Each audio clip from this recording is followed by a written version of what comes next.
ashes, we all fall.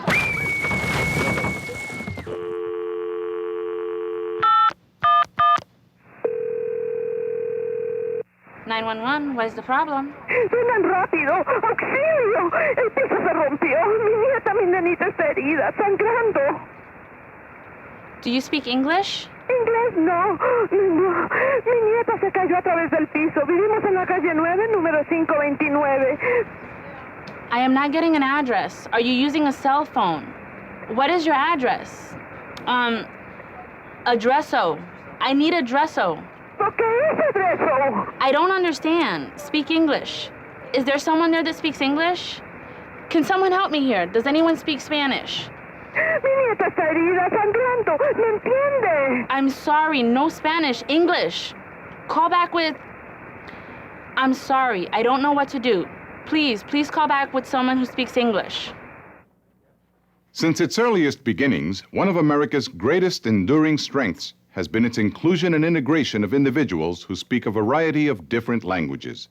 Whatever our language, we are bound together by shared dreams and an adherence to a common set of legal principles governing our society. One of those legal principles is Title VI of the Civil Rights Act of 1964.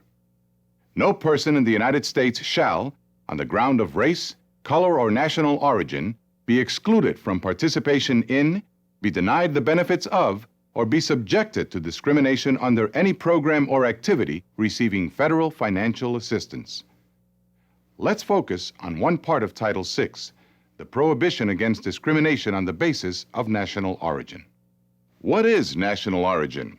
It is different from citizenship, or even where one was born. Simply put, national origin refers to ancestry, and national origin discrimination encompasses all actions that treat a person or group of people differently or more harshly because of that ancestry. One characteristic often associated with ancestry is language. Discrimination based on an individual's inability to speak, read, write, or understand English may be a type of national origin discrimination. If individuals have a limited ability to speak, read, write, or understand English, they are limited English proficient, or LEP. All state and local governments and all other entities that receive financial assistance from the federal government are called recipients. Recipients include entities such as hospitals, police departments, housing authorities, unemployment centers, and state agencies such as food stamp offices, welfare and social service agencies, and many others. Recipients must provide LEP individuals meaningful access to important benefits, information, services, encounters, and rights that are available to individuals who speak English. Title VI has been part of our nation's civil rights laws since 1964. Presidential Executive Order 13166 directed federal agencies to provide their recipients with guidance on how to comply with Title VI by taking reasonable steps to provide meaningful access to LEP persons. The order also told federal agencies themselves to provide meaningful access to LEP persons. So what does it mean to provide meaningful access? Although there are many factors that can be used, the federal guidance focuses on the following 4 factors to consider when determining how to provide meaningful access. First, the number or proportion of LEP persons in the community. The more people who speak a particular language and are eligible to be served or likely to be encountered, the more services in that language are needed. Second, the frequency of contact the recipient has or should have with LEP persons. The more frequent the contact, the greater the need for interpreters, translators, or other language assistance tools. Third, the nature and importance of the benefit, service, communication, or information to the LEP person. The more important, the more likely high-quality and timely language services are needed. Another way to think of this is to determine the consequences to an LEP person if communication is not effective. Fourth, the resources available along with the costs of providing language assistance. Smaller programs with more limited budgets generally are not expected to provide the same level and expense of language services as larger programs with larger budgets. Balancing these factors will help to determine the level of language services necessary to provide meaningful access.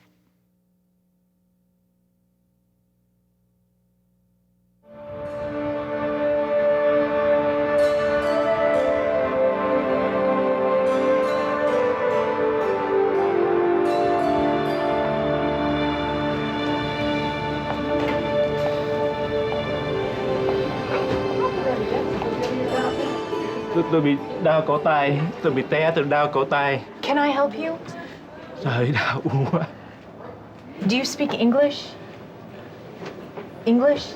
English? No English. Do you have anyone with you who could translate for you? This patient is in pain. He hardly speaks English, and I can't even get a basic medical history from him. Got any ideas? Well, there's Boon Tan, our computer technician. She speaks an Asian language, but I'm not sure which one. Why don't I page her and see if she can help us out here?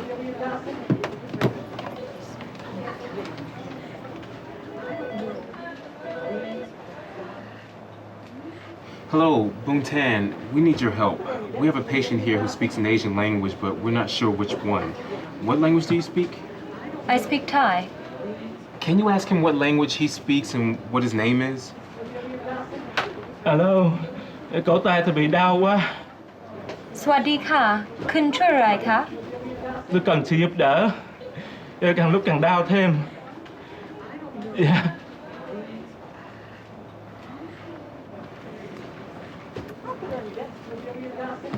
I'm sorry, he doesn't speak Thai. I think he's speaking Vietnamese. Oh, okay. Thanks anyway, Boon Tan. Isn't Ms. Lay Vietnamese? Yes, but she left for the day. Sir, will you please sign these forms?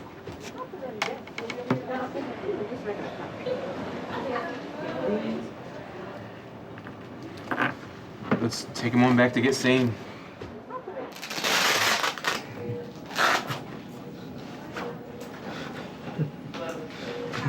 Dr. Lepesh, this man doesn't speak much English. We have no medical history, just a signed consent for treatment.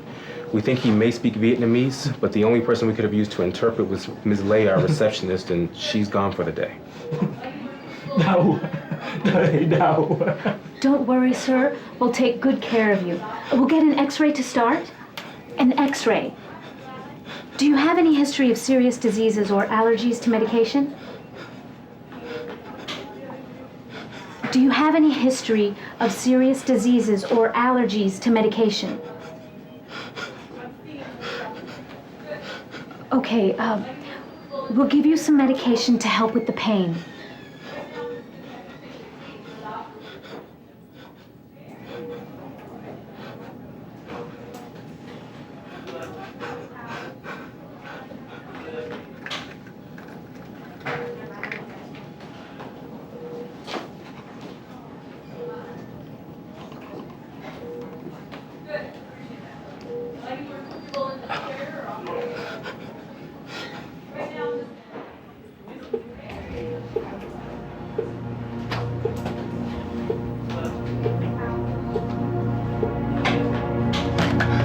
Patient down in 12, stat! His pulse is faint and he's barely breathing. Maybe it's a reaction to the codeine. This situation became life-threatening for the patient and could have been avoided. Without language assistance, the doctor and nurse were unable to communicate with the patient and unable to obtain his medical history. In this situation, this hospital is in a community where there are significant numbers of Vietnamese-speaking LEP persons who may need services. Emergency medical services are particularly urgent and important. The hospital is a large one and can reasonably access a variety of resources for language assistance. Clearly, the hospital needs to take reasonable steps to provide language assistance to ensure that this man has access to its services. Attempting to use a computer technician to interpret was not effective, as hospital staff were unable to identify the language they needed, did not know if the computer technician could serve as a competent interpreter for that language, and could possibly violate patient confidentiality. Now let's see what happens when competent language assistance is provided. Tôi bị đau cổ tay, tôi bị té từ đau cổ tay. Can I help you? Trời đau quá. Do you speak English? English? English? No English. Sir, which one of these do you speak?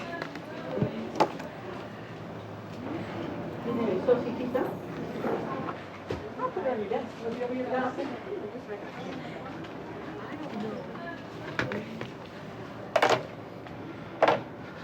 Lynn. Thanks for getting here so quickly. This is the patient. Xin chào ông, tên tôi là Liên Nguyễn và tôi sẽ là người thông dịch của ông để giúp ông và bác sĩ nói chuyện với nhau. Trách nhiệm của tôi là để bảo vệ thông tin kín đáo của ông và thông dịch chính xác những lời nói giữa ông và bác sĩ. Nếu ông có thắc mắc nào thì xin ông cứ tự tiện hỏi. Được, tôi cảm ơn cô. This is a form authorizing us to see, evaluate, and treat you. Đây là đơn cho phép chúng tôi khám, đánh giá và chữa trị cho ông. The English is the same as what is written here in Vietnamese. Can you read and sign it, please, and let me know if you have any questions about it? Trong đơn này, tiếng Anh cùng đồng nghĩa với tiếng Việt. Yêu cầu ông đọc và ký tên vào đó. Và xin ông cho biết nếu ông có thắc mắc gì.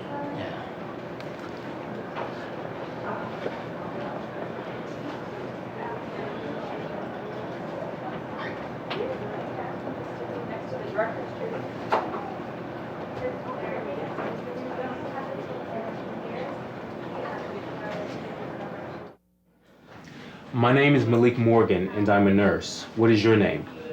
Tên tôi là Malik Morgan và tôi là y tá. Tên ông là gì? Tôi tên là Thanh Phạm. My name is Tang Pham. Nice to meet you, Mr. Pham. Hân hạnh được biết ông Phạm. Now, what brings you here today? Bây giờ ông đến đây có việc gì? Tôi bị té trên 4 bậc thang ở phía ngoài nhà của tôi. I fell down the last 4 stairs outside of my home. Tôi nghĩ là tôi bị gãy cổ tay. Nó bị sưng lên liền. Tôi không thể cử động mấy ngón tay tôi được nữa. Đau quá không chịu nổi. I think I broke my wrist. It got swollen immediately, and now I can hardly feel my fingers. They feel numb. The pain is unbearable. Dr. Lepesh, the patient's name is Tan Pham. He fell down some stairs and think he broke his wrist. He speaks Vietnamese and doesn't speak English, so we called Ms. Nguyen, one of the Vietnamese staff interpreters, to help. Hi, I'm Dr. Lepesh. When you fell, did you hit your head, lose consciousness, or do you hurt anywhere else? Chào ông, tôi là bác sĩ Lepesh. Khi té, ông có bị đụng đầu ngất xỉu hay bị thương chỗ nào khác không?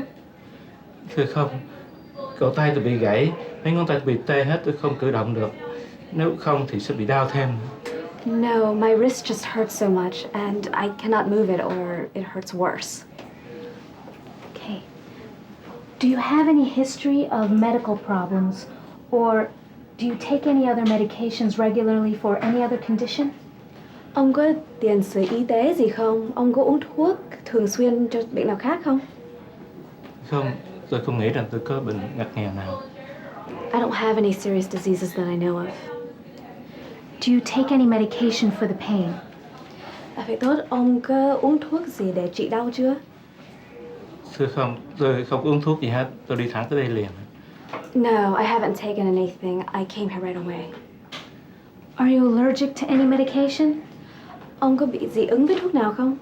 Dạ có, tôi bị gãy chân mấy năm trước đây, có cho tôi uống thuốc codeine, and tôi bị phản ứng với thuốc này. Tôi được dặn không bao giờ nên uống thuốc này được nữa. Yes, I broke my leg a few years ago and was given codeine. I had a bad reaction, was told never to take it again. We're going to get an x-ray of your wrist. Chúng tôi sẽ chụp quang tuyến cổ tay X ông. Dạ, cảm ơn bác sĩ. Yes, thank you, doctor. The patient is allergic to codeine, so please give him Toradol instead.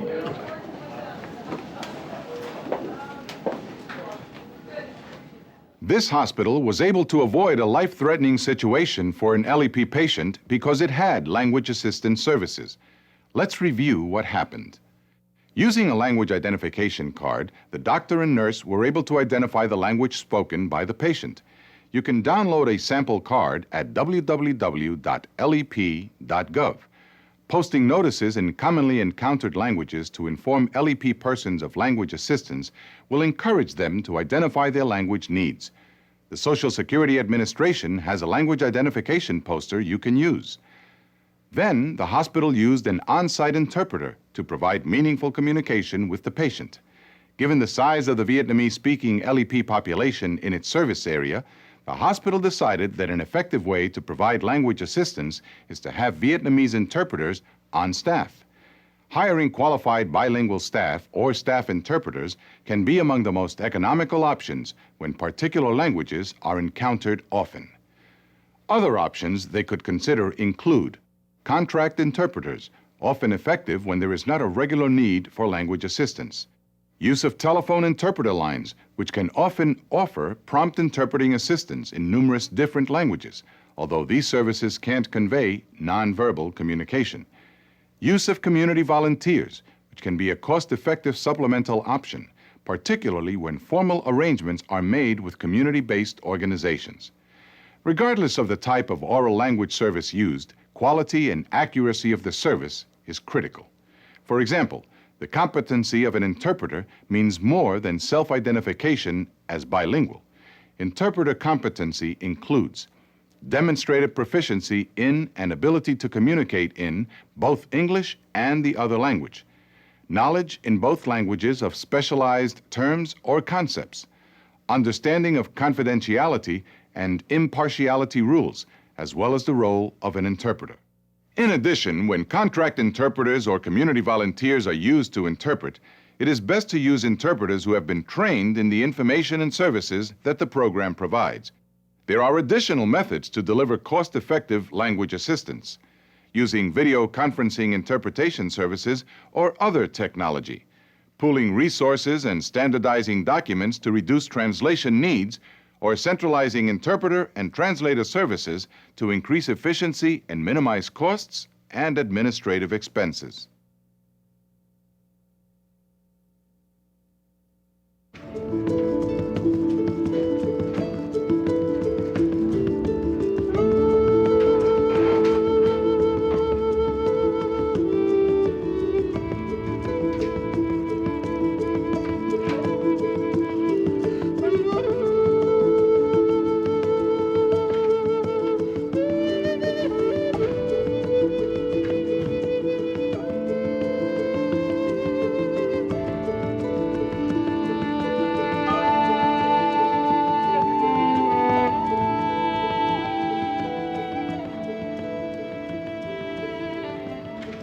Hi, may I help you?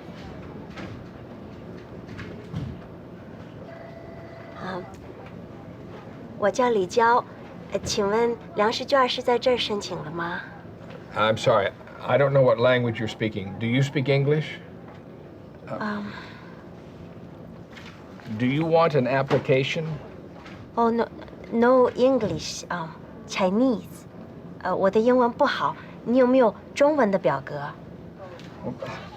Can you come back and bring someone with you who could help you in Chinese? You can take it home with you and bring it back in, or you can mail us the application. 英文不行，我不知道该怎么填。我家里需要食物。有人能帮忙吗？ I'm sorry, ma'am. I want to help you, but there's no one here who speaks Chinese. You'll have to find someone else to help you. I'm sorry. The food stamp program is an important nutrition assistance program. It is available to all eligible low-income people in the United States and its territories. All applicants must be screened immediately to determine if their need for food assistance is urgent. If an applicant's need is urgent, the law requires that the applicant receive food stamp benefits within 7 days. Also, a food stamp program applicant has the right to submit his or her food stamp application on the same day that he or she comes into the office. This right is very important to applicants because the sooner their application is submitted and approved, the sooner they can receive the needed nutrition assistance that the food stamp program provides. Let's go back to the four-factor analysis. The food stamp program, 1, receives many applications from LEP persons. 2, frequently serves a significant number of LEP low-income households. 3, meets the urgent nutritional needs of low-income households. And 4, provides nutrition services to LEP applicants which outweighs the financial costs of doing so.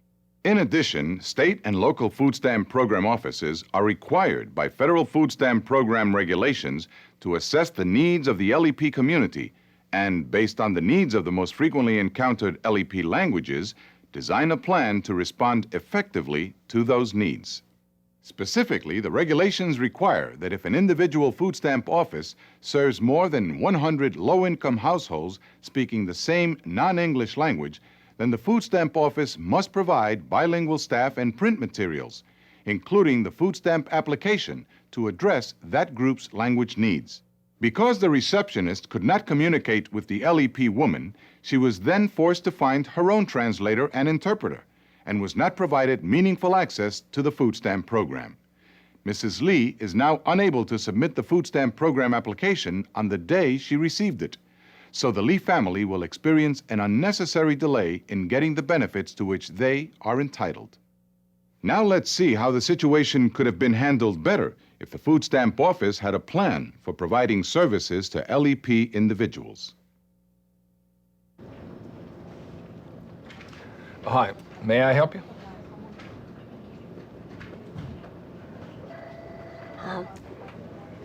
我叫李娇，请问粮食券是在这儿申请了吗？ I'm sorry, I don't speak Chinese. You'll have to go and see Brenda. She's our Chinese-speaking caseworker. 谢谢。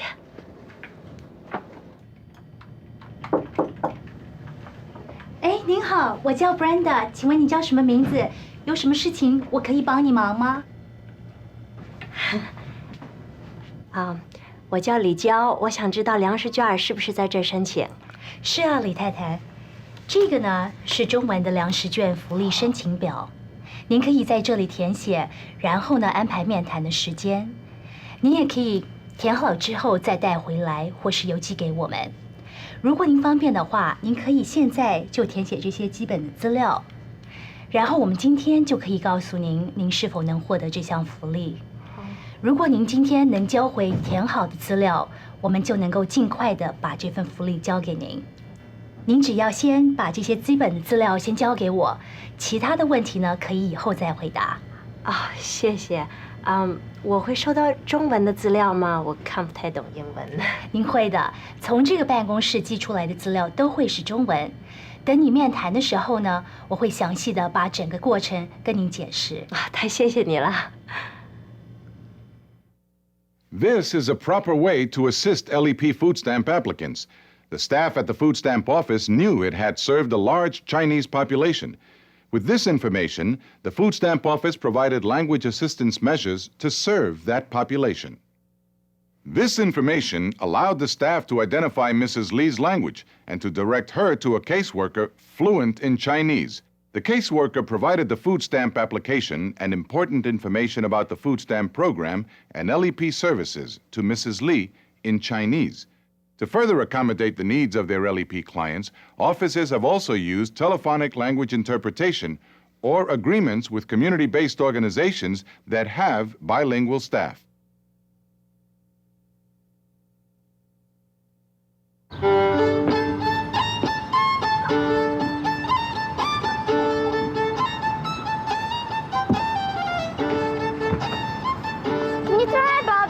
Please?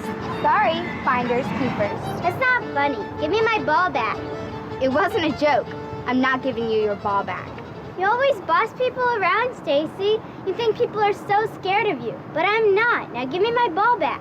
You should have kept it in your yard then. Give me back my ball or you'll what? What are you gonna do?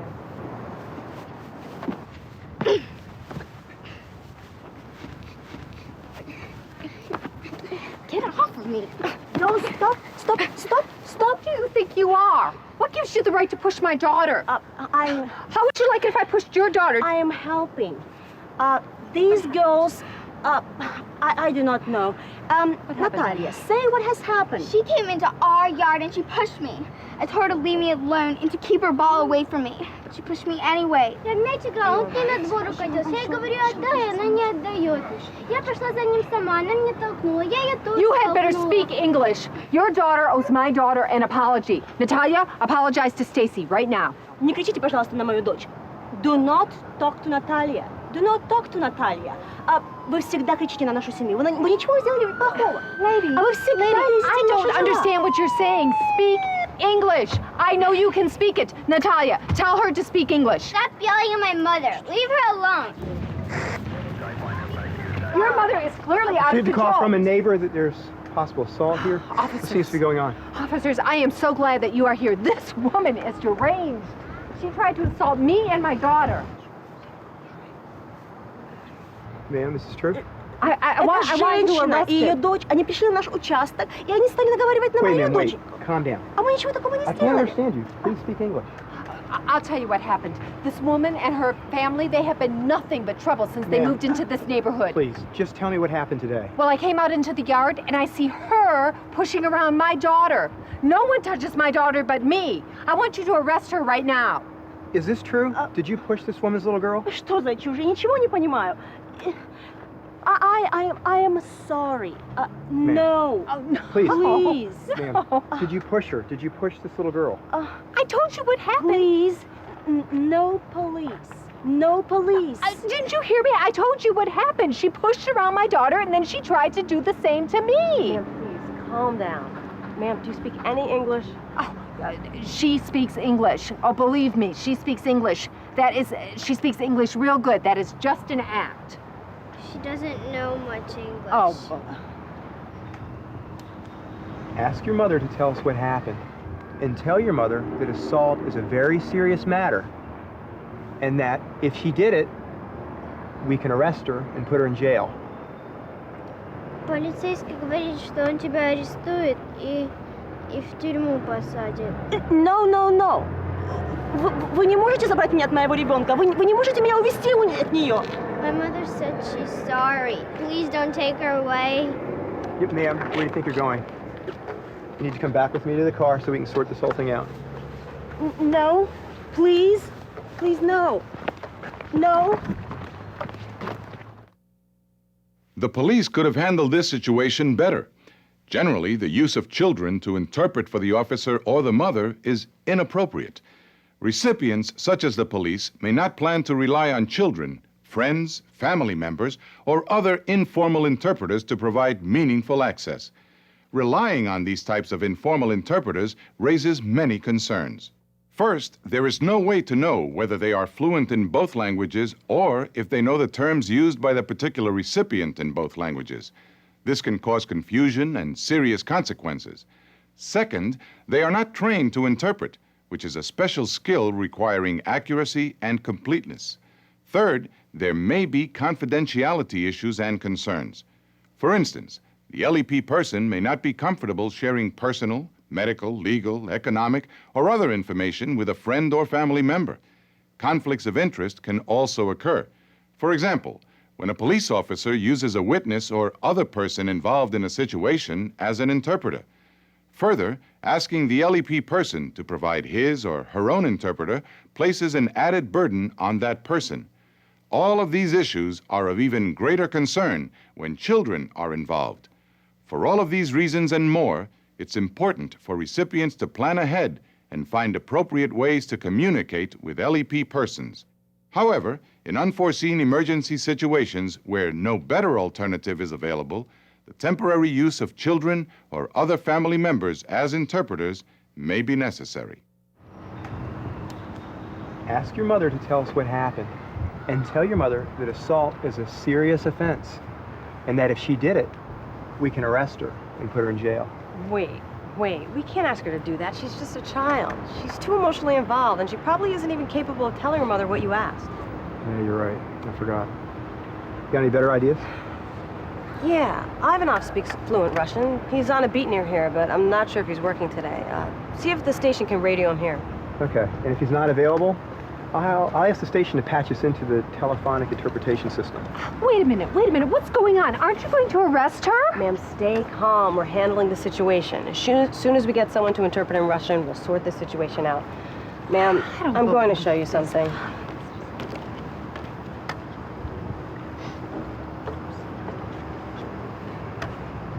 Ладно. Okay. This situation was handled better. The officers did not use the child to interpret for them or ask her to interpret for her mother. Instead, the officers are going to contact Officer Ivanov. They also have a backup plan and can use a telephonic interpretation service if Officer Ivanov is unavailable.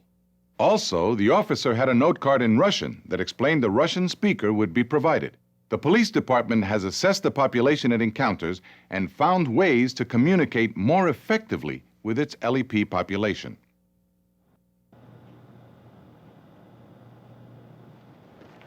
Williams, did you get the information we need? Yeah, we got the numbers on the LEP population in our jurisdiction. According to the census data, we have a large LEP Russian population. We've got information on the LEP population from the school district and from the community groups we spoke to. We've also got a general estimation of how often the department encounters LEP individuals from our survey of our staff. Yeah, and we've been working with the budget people and others, like you had asked, to find out how much it would cost to get a contract for a telephonic interpretation service. Great. Did you also compile a list of all the people in the department who speak another language? Yeah, we got that too.